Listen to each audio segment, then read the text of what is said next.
Welcome to the C-Suite Sales and Marketing Perspectives podcast. I'm Steve McDonald, your host, and today we have a very special guest on, Ken Rutsky.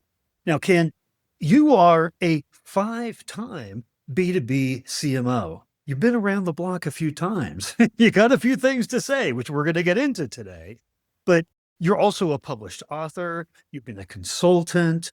You are actually an avid cyclist, and I'm going to have you explain that a little bit because you said you were a gravel cyclist, and I had never heard of that before. I'm like, how did I never hear of that before? Yeah, I'm surprised because it's like all the rage in cycling for the last probably 6 or 7 years, which is basically people want to get away from cars and explore more, but they want to go fast. So, take the curvy handlebars of the road bike, but they put a little bit of a fatter tire, a little more soft of a ride, and you go on fire roads and gravel roads and dirt roads and a little bit of single track like a mountain bike. And so I do that in road bike and ride probably 3,000 to 5,000 miles a year. That's where I do all my best thinking and get away from the hecticness of both career and family life. So that's my peaceful time.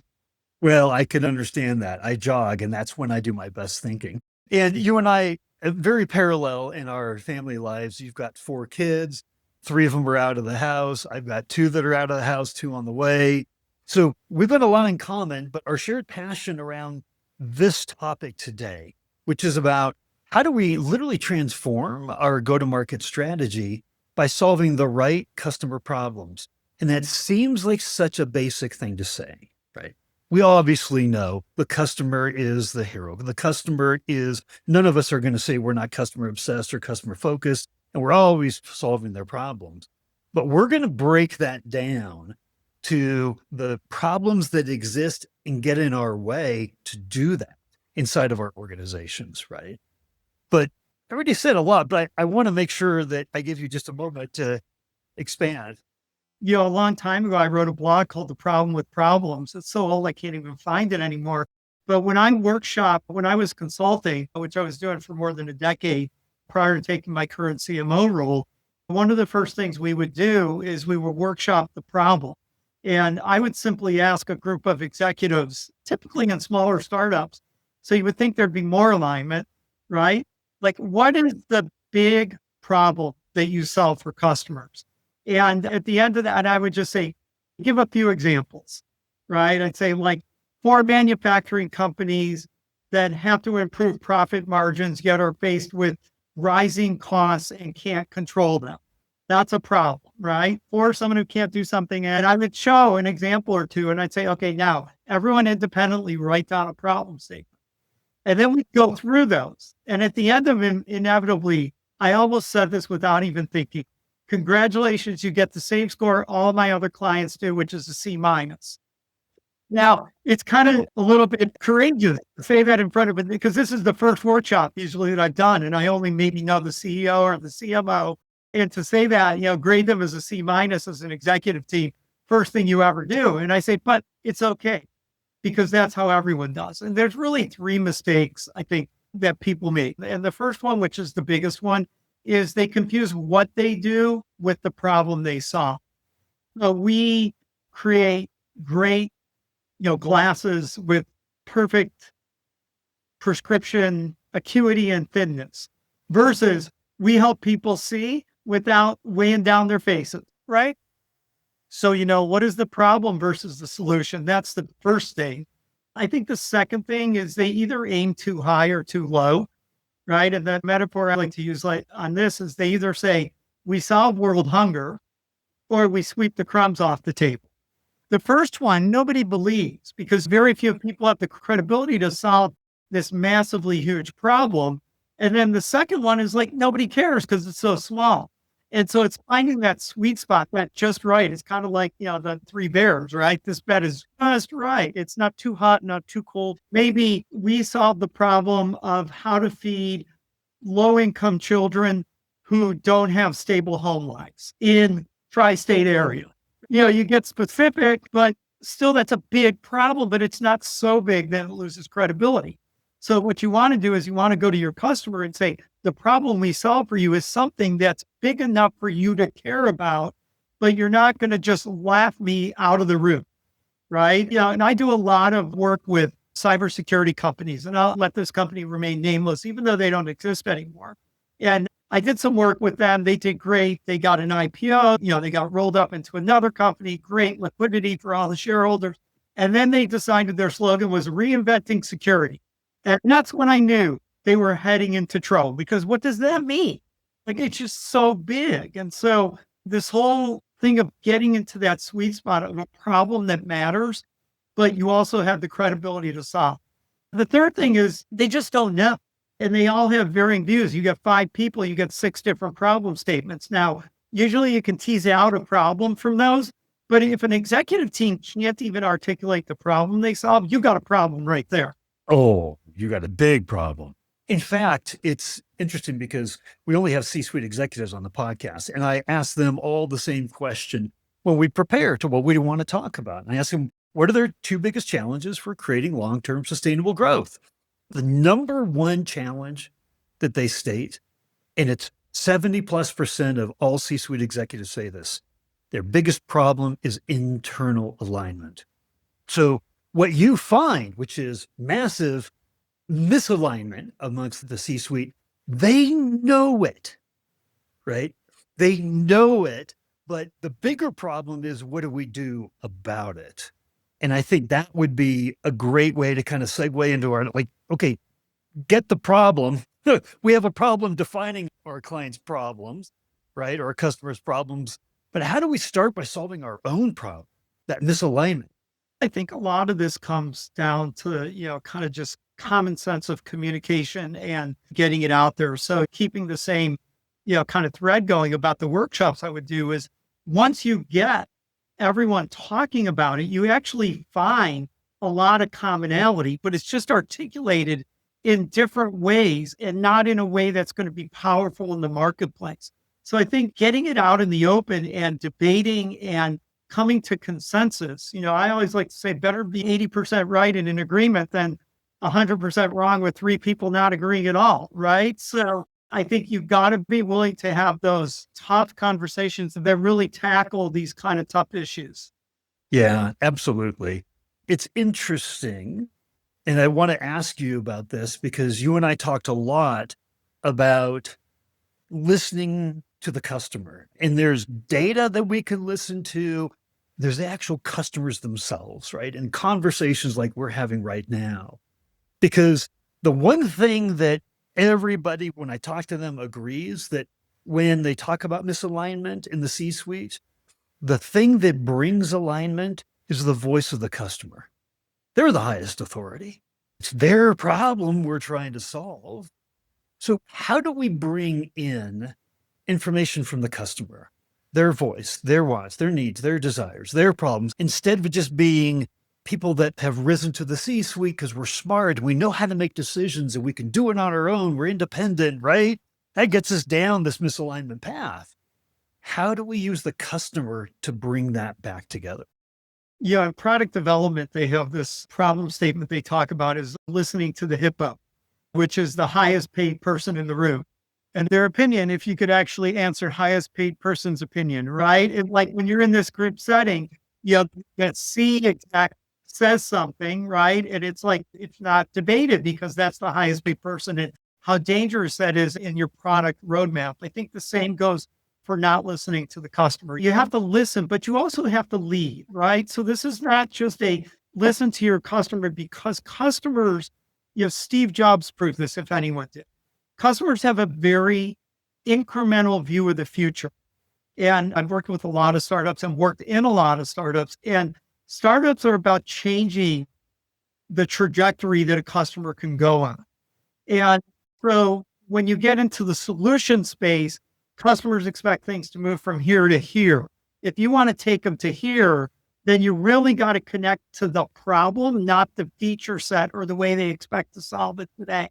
And so there's an art of listening, and there's also an art of storytelling that gets them to, when you start with their context, right? Context is everything. So when you start with that customer's context, you almost get permission. It's kind of challenger sale, right? You get permission because you bring insight into their world, not insight about your world. Which is what we do, right? And I have to say, I'm a 2-time SaaS founder myself, right? And you fall in love with your product. You fall in love with the tech, right? You're like, oh my goodness. As soon as people just understand what we're allowing them to do, the floodgates are going to open up, right? And it's not true. I'm launching an MVP next month and I fight against that mentality every single day. Right? I just got to tell them the feature set that's inside of here. And they're going to go, oh my gosh, Steve, you're the best thing ever. Right? How do we get away from the product feature problem solving mentality and move to what you're talking about? Right? Making them the hero of the story. That's a very different mindset. Yeah, I think there's a structural clue here, right? And it starts with what is the story you're telling, to your point, Steve. And, the story I always want to tell is how I'm going to transform my customer's world from what it is today to a better reality, right? And you notice, like, I never said anything about the product in that statement. Like, so, the beginning of the story is you live in this world. The end of the story is look how much better this is for you professionally or as an organization, or ideally both, right? So I'm going to take you from this state to this state. Now, the reason I can do that is because your current, again, in the context of a problem, I've got this problem that I'm going to solve for you. And in your world today, I like to use this, like the world today, the air is very smoggy. And the problem is your kids have asthma, right? Now, I don't have the power to make the world not smoggy, but maybe I have the power to let your kids breathe easy. And so if the story I can tell is in today's world where the air is polluted everywhere and you're afraid to let your kids go outside because they have asthma, I can free them to play on the playground. Would you like to come on that journey with me? Nothing about how. Now I say, okay. And, now the customer says, but we tried this, we tried that, we tried this. And you know what? I get that because most of the customers I talk to, and this is where listening to the customer and learning deeply about their problem. Most of the customers we talk to who deal with this problem try A, B, and C. However, the unsolved challenges or the met opportunities, right? This old fear and greed, that the things that you can't solve the old way are these, the things that you miss out on, this benefits are these. And so if you try the old way, you're still going to be stuck in the old results. Now, what if you thought differently? Now, I can take you from A to B. The ways you're trying to get to B don't work for these reasons. Now, let me explain the way I'm going to take you there. And by the way, maybe it's not me, it's any product or solution that has these characteristics, right? I talk about this as being A, approach, innovation, and mindset, but it really starts with mindset. We thought about the problem differently. And this is where I'm not a biology person, so my metaphor is going to fall apart. We didn't attack the lungs, we attacked the brain, or we realized that asthma was triggered in the brain. This may be totally untrue. I may be making stuff up. I can do that. But, rather than attacking the symptoms or this, we went after this unknown cause that we discovered. So if you had the mindset that the problem is here instead of here, or the problem is this instead of that, then you would take a different approach to solving the problem. And so if you take this approach, in order to do that approach, you need to build these innovative technologies. Well, guess what? That's exactly what I've got. I've got these innovative features that allow me to take this approach because the way I thought about the problem that I'm solving for and taking you to that better place is different than everyone else. And if you have that magical gift, I can make you a hero because I can change your world. I can make your kids healthy. I can make your company more profitable. I can make you a more successful executive. And so taking people through starting and ending with the problem and the transformed state, and then filling the middle two chapters, the gap in the current solutions and the innovation in the way I think differently in that top left. That was all written, by the way. If you want to dive into this, you just get my book, Launching to Leading. I call this a viewpoint story, half the book right there. So let me tell you a story that accentuates exactly why what you're talking about is so important. So another 3-time B2B CMO came onto the podcast and she said, Steve, you can't say this publicly. This is the name of the company. She said, they're a SaaS company. They went after their shot in the dark shoot for the moon client, right? And they got into an RFP and they got into a presentation, 2-hour presentation. Okay. And the entire 2 hours, they never talked about themselves, not once. But the client who hired them, by the way, was so enamored that they understood their business, where they were, where they needed to go, what the challenges were. They didn't care about the way you did it because they demonstrated that they got their business, their lives, their challenges, their problems the way nobody else did. Therefore, oh, you're going to have a better solution, obviously. And it's so easy to compete away technology and words, but what's hard to compete away is an approach or a mindset, right? So if you are truly innovative, you're thinking about the problem differently for your customer and approaching the solutions differently. And then other people could kind of say, oh, we got that feature too, we got that feature too, but they don't really fit together the same way. They don't really approach it the same way. And by the way, they don't even think about the problem the same way because they're stuck in the old way of thinking. And that's where, I talk about the other thing I'd like to say is, Jim Barksdale, who was the CEO of Netscape when I worked there, probably the best CEO I ever worked for. Yeah, Jim was an old Southern gentleman from Mississippi, and he had all these like downspun home sayings. And the one that really sticks with me forever is Jim said, in the battle between the bear and the alligator, the winner's determined by the terrain. And he said, so if you're a bear, fight in the forest, don't get in the swamp. And a lot of B2B marketing, and I think B2B alignment is around aligning around the problem set and the customer set that are in your terrain where you're going to tilt that playing field to you so that, you get there and you tell the story and your competitors just on their back feet the entire time because you're in the forest and they're drowning in it or they're an alligator and they can't get up in the tree, right? So, it's really about creating the context for the conversation and the knowledge around the problem, to your point, and the customer. Then also, I think the last thing is, very few organizations are big enough or have scale enough to solve problems for everyone.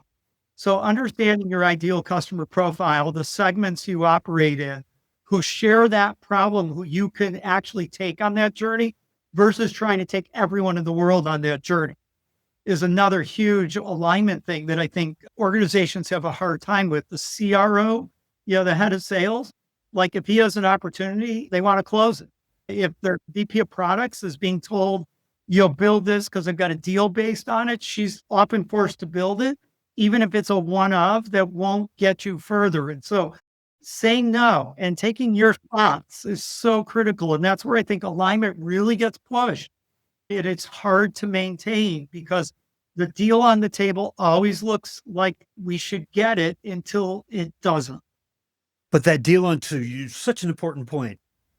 And I've talked to a lot of CROs about this, the power of no, because if you don't have a really tightly defined definition of your ideal customer profile, and by the way, that ideal customer profile is what your entire organization should be set up to serve.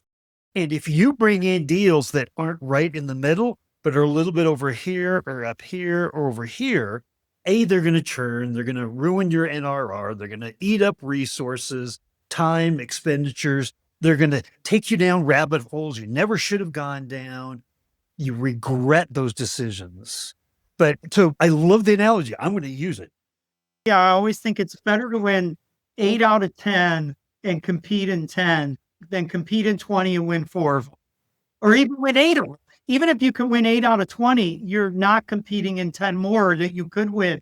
So you should be winning 16 out of 20 if you're choosing right. Now, some markets are small, some aren't growing that fast. There's a lot of dynamics that play in here. But at the end of the day, knowing your customer, knowing your value, and connecting your value to the segment of customers that the problem matters to is really how you get, you win more than your fair share. So here's my takeaway from this whole portion of the conversation is when we go after those deals that aren't quite ideal for us, but they're so enticing because we got a quota and we're going to be meeting with the board in a couple of weeks. And the first thing they're going to say is, what's this quarter's quota look like? And what's next quarter look like? So it's so alluring and enticing to do that, but that's taking us as bears and putting us into the swamp to compete. It's taking us out of our natural habitat where we're going to thrive. I love that analogy. I am going to steal that analogy. I'm going to use it a million times.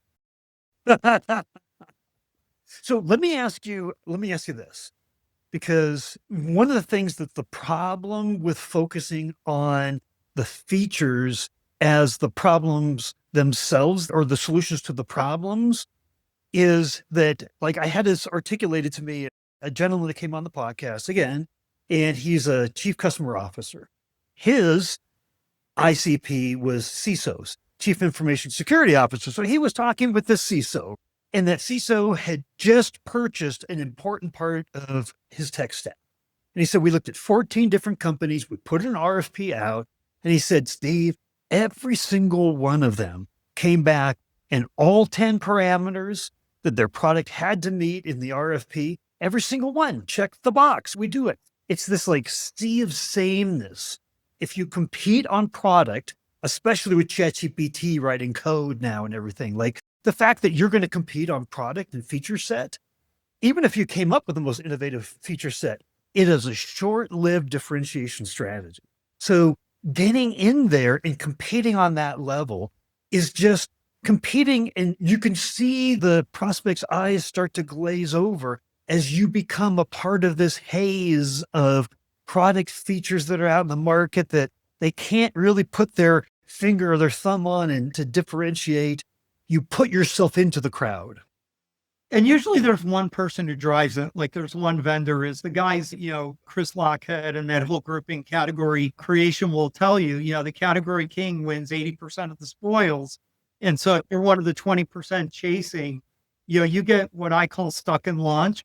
Like you're always launching the next feature, and it's always the next feature that's going to change the dynamics. And it's the next thing and the next thing. And you're in this endless loop of feature, feature, feature, feature. Oh, if we just had this, if we just had this, versus saying, look, I can't compete again in 100% of these deals, but I can compete in 20 of them really well. And now what do I build? What problem do I solve in a differentiated way? So I win 9 out of 10 of those.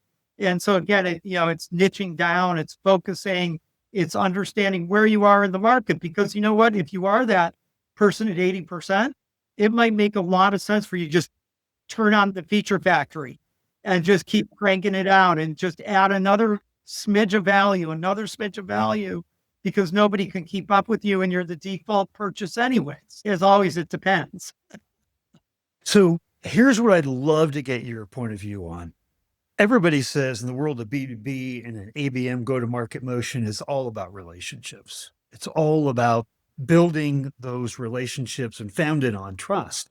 Right. So feature sets don't build relationships. That same CISO that evaluated 14 companies, you know what he said in the end? He said, here's what I wanted to know.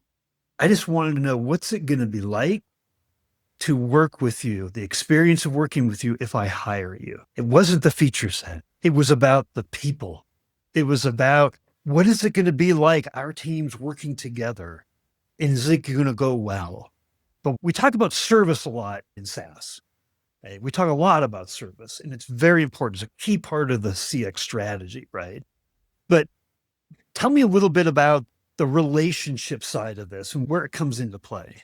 Yeah, I think you have to wind this back through the whole thing. So I make a choice in the market that I compete in at Ariaka right now. There's a lot of POC, proof of concepts, that have to happen because it's a deep networking and security infrastructure. And so people want to actually see it work in their environment. So that customer experience of the POC is really a key determinant of winning the business or not, because, you're with them. And if you're not with them, and that's how you were with them in a proof of concept is going to indicate how you're going to be with them as a supplier in a purchase relationship. But it goes back beyond that now. I think back into the marketing. It's like, what's the experience that the customer has from the first time they make a contact with you? Are you seen as listening? Right? Are you seen as responsive to their needs? And this is where I think some of the new AI technologies, like the chatbots on website, can become so much smarter, because they know, without being creepy, enough about you to say, hey, Steve, I see that you're interested in B2B sales. What do you do for the voice of the customer? Because it's something that maybe this new research I have might educate you. Yeah. And so it's getting that context and that conversation started, and then always having the option to get a human involved if you're doing the AI chatbot kind of thing. Being transparent, right? Like transparency gets you so much, because if I'm not transparent in the marketing process, why would I be transparent in the selling process? Like that, every bit is part of that customer experience, right? Even how difficult or easy was it to go through the contractual portion of the process? Did it take forever? Was it simple? Was it easy? Like, is it just going to be easy to work with you people? That's it. We have to make that one of the biggest things that we're communicating. And that goes to your pricing and packaging too, right? One of the things we did here at Ariaka about a year ago is we totally simplified our pricing and packaging. We went from literally 1,000+ SKUs down to dozens. And we made it more predictable, more understandable for the customer. And so that buying experience and that ownership experience just improves dramatically when I can understand what I'm paying for, and what I can expect to pay in the future. So there's so many aspects to this. It is all encompassing, and that makes it both challenging and fun. you know, so I think we have to design like a series where you and I get into this, because there's so much more I want to cover. But I want to ask the most important question. And that is that, our human brains, we can remember about 2 or 3 things at a time. I mean, we've covered a lot of territory here. But for your peers, the other CROs, CMOs, CEOs that are going to be listening to this podcast or watching this podcast, what's the one thing you want them to take away from our conversation? I would say obsess about the strategic big problem that you solve for your customers, and get in alignment about why you do that unique and how you do that uniquely and why it matters. So it's really wrap yourself around as a team around that big problem, who it matters to, how you solve it, and why it's better than the other ways to solve it. I think that's brilliant. There was a woman that came on the podcast, 3-time B2B CMO. She is a value accelerator advisor for Goldman Sachs. And she said, when I'm in front of customers, and she said, by the way, we should be spending 20% of our time talking to customers. And she said, but here's my favorite question to ask. What do we do for you? Yeah. Right? It's like, what? We work every single day on that problem, right? Like, we know exactly what we do for you. But she said the answers are absolutely extraordinary. And I think it just gets to your point, which is like, we got to really be ruthless about what it is we're doing. What is the problem that we're solving? And the answer isn't up here in our own heads. It just can't be. It just can't be. So I loved every minute of this. The whole mission of this podcast is to bring different perspectives and experiences and together from all of us that have been in the business for a while, right? Have some battle scars, have some real learning. And if we could share with each other, that's the rising tide that lifts all boats. And you were an amazing part of the rising tide today, Ken. I just wanted to say thank you so much. It was great chatting, and I enjoyed it, and look forward to talking again sometime.